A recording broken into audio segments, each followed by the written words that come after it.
Okay, so finally nanalo na ang Gilas Pilipinas sa FIBA Asia Cup matapos silang talunin ang Iraq sa score na 66-57 at dahil doon papasok ang Gilas sa qualification game for a spot sa quarterfinals. Pero like in the previous two games medyo bad start na naman or bad start talaga ang Gilas dahil ang Iraq lumamang pa ng 6. I believe mga 2 beses yun sa first quarter, including yung score na 18-12 bago mag-second. Yung Iraq, grabe din yung shooting nila nung first half. Actually, naka-6 sila. At pero maganda naman sa Gilas noon, hindi naman sila yung tulad nung games against Chinese Taipei at New Zealand kung saan talagang lumobo yung lamang nung kanilang mga kalaban at napuwersa silang magabol hanggang sa kapusin sa dulo.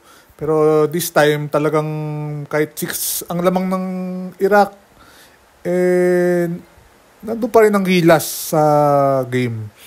At eventually by halftime, natabla nila yun at 33-all sa pamamagitan ng tres ni Dwight Ramos. And then, speaking of Dwight Ramos, nag-take over sa third quarter.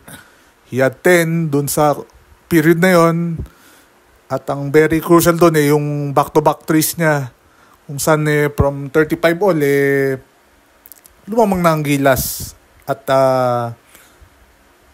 actually, mayroon pa pagkatapos ng kay Dwight Ramos, may isa ding tres dun si Justin Brownlee para maging 9-point lead yun, 44-35. And from that point on, control na ng Gilas yung game. They eventually led by 15 at the end of the third. Kakatanda ko, parang lumamang pa siya ng mas malaki. As we check yung game stats, ayun, lumobo ng 18 ang lamang ng Gilas. Pero yun nga, may time na umabol yung Iraq, nababa nila sa 7, but yung tres ni Calvin Optana, finally, getting a crucial shot, na-restore yung control ng Gilas sa game na yun.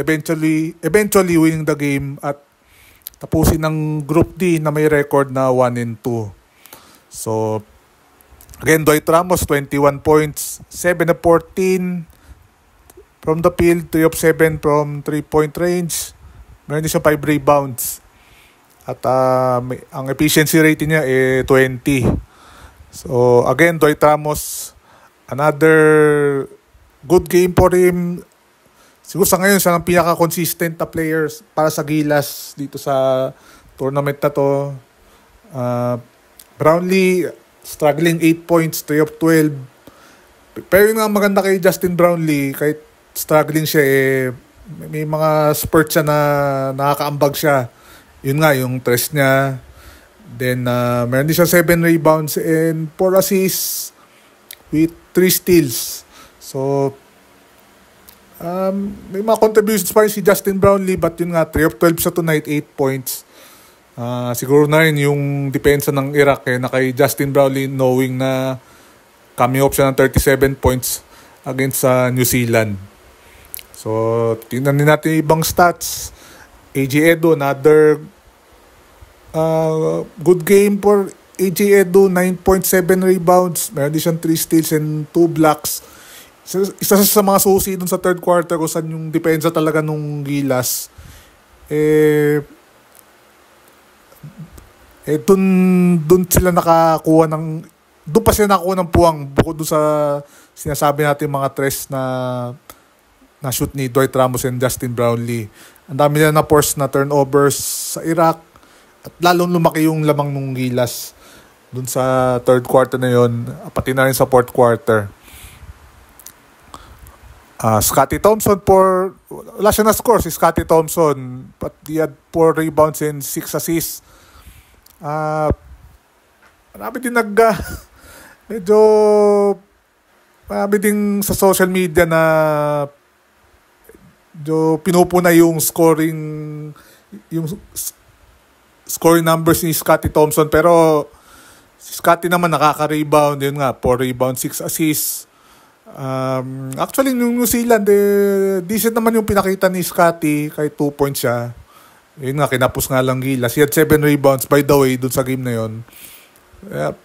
Siguro, for Scotty Thompson, yan ang aasahan natin, na kung di man siya makascore, nandun pa rin yung kanyang trademark na hustle, yung things na ginagawa niya sa Barangay Nebra other than scoring. Then ito pa isa pang player na maraming fans din ang nagtataka sa kanyang sa performance niya, Calvin Optana. He had 3 points, 4 rebounds, 2 assists, and 2 steals. Yung tres niya, yun nga, nung bumaba sa 7 yung lamang ng Gilas, nakashoot siya ng tres. At maganda dun sa na-shoot na tres ni Calvin Optana, talagang hindi siya nag-hesitate dun sa pagtira na yun.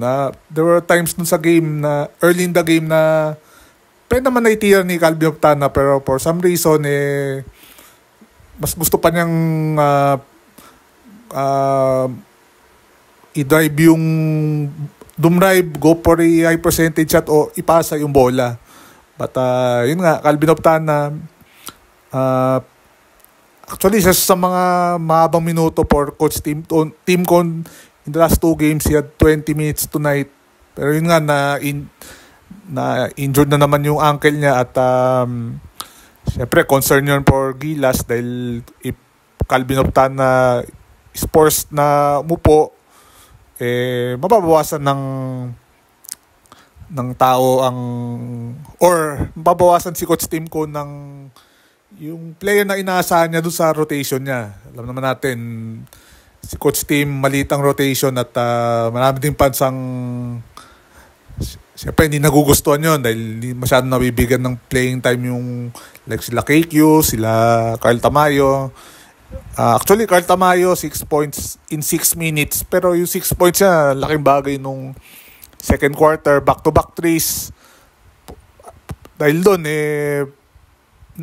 nakalamang panandali ang Gilas at naging kahit paano dikit yung laro. Hindi yung walang team na nag-pull away or hindi nag-pull pag lumalamang Iraq, hindi naman nagpo-pull away at nandun pa rin yung Gilas.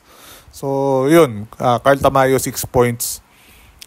Kevin Kiambao, 4 points in 13 minutes.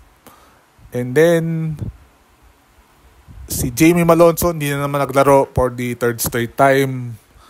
Actually, yung mga fans, nung malaki na laman ng Gilas, sinachant na nila yung name ni Jamie Malonzo na baka sakali ipasok ni Coach Tim Con, but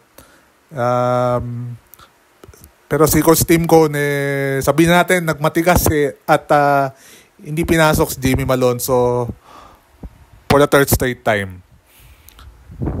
As we look at the other stats, Chris Newsome, 4 points, 15 minutes. Junmar Pardo, 6 points, 7 rebounds in 14 minutes para sa Gilas. So, yun. Dahil nga sa panalong ito, again, third place ang Gilas sa Group D. At kakalabanin nila ang number 2 team sa Group C na mukhang Saudi Arabia na ang kalaban ng Gilas. Habang nire-record natin ito, natalo ang Jordan sa China sa score na 90-68.